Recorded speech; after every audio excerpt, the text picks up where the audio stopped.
Ние од предургентниот центар се селиме во Кочани. Таму е колегата Зоран Јаневски. Пред малку почна погребната церемонија. Зоран, дали се почитуваат протоколите кои што ги пропиша владата за овој настан?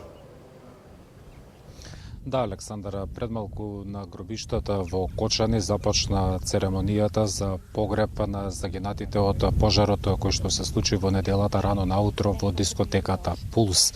Огромен број граѓани на Кочани ги пречекаа возилата со посмртните останки на своите сограѓани.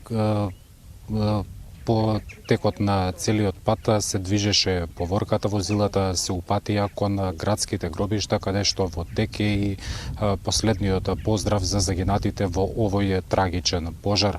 Со пелото кое што е предвидено да започне во овој момент ќе раководи поглаварот на Македонската православна црква Охридска архиепископија господин Стефан. Рано утринава од МПЦ замолија граѓаните достоинствено да се однесуваат за време на овие тажни денови.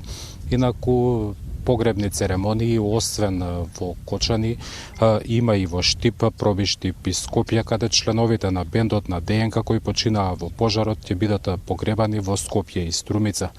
Пејачот на групата Андреј ќе биде погребан на градските гробишта Бутела, членката на бендот и професорка на Факултетот за музичка уметност Сара Пројковска на гробиштата во Лисиче. Погребот на младиот музичар од Струмица, Ѓорѓи Ѓорѓиев, ќе биде на градските гробишта во Струмица. Од МПЦ повикаа сплотеност и молитва по ужасната трагедија во Кочани, во која животите ги загубија 59 невини млади луѓе, а над 100 се здобија со тешки повреди. Во соопштението од Македонската православна црква се вели ги повикуваме сите верни чеда на мајката Македонска црква и сите граѓани на Македонија да го сочуваме мирот во себе и мирот меѓу себе и прилежно молејќи се достоинствено да тагуваме. Со Божји благослов се наведува во пораката на архиепископот Охридски и Македонски господин Стефан, кој ќе началствува со погребните церемонии во Кочани. Александар?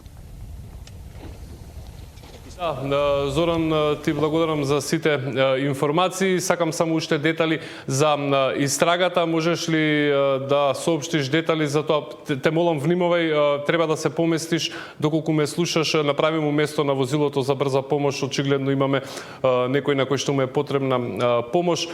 Информации поврзани со истрагата. Вчера имаше информации дека се проширила на уште 7 лица.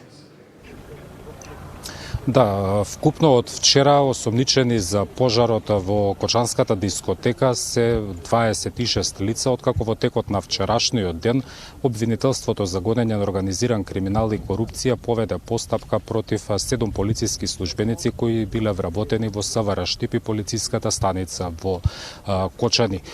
Тие заработија и 30-дневен притвор. Во меѓувреме пак Кочанскиот суд ги продолжи краткотрајните притвори за вкупно 19 лица за кои се собираат докази поради тоа што обвинителството има сомнеш дека сториле тешки кривични дела. Меѓу уапсените и притворените за кои е одредена краткотраен притвор е поранешниот министер за економија Крешник Бектеши, директорите на ДЗС и пазарната инспекција, државен секретар од Министерството за економија, сопственикот, вработени и обезбедување во дискотеката. Како што информираат од јавното обвинителство, во овој период тече рокот на прибирање дополнителни докази во вакви сложени предмети, кој е процес кој треба да заврши во следниве 24 часа со оглед дека ќе истече и второто продолжување од краткотрајниот притвор, пошто обвинителството ќе треба да информира каква истражна постапка ќе поведе за овие лица и точно за кои кривични дела тие ќе одговараат, иако првичните проценки се дека најголем дел од нив ќе одговараат за кривичното дело тешки дела против безбедноста. Зоран, ти благодарам за информациите.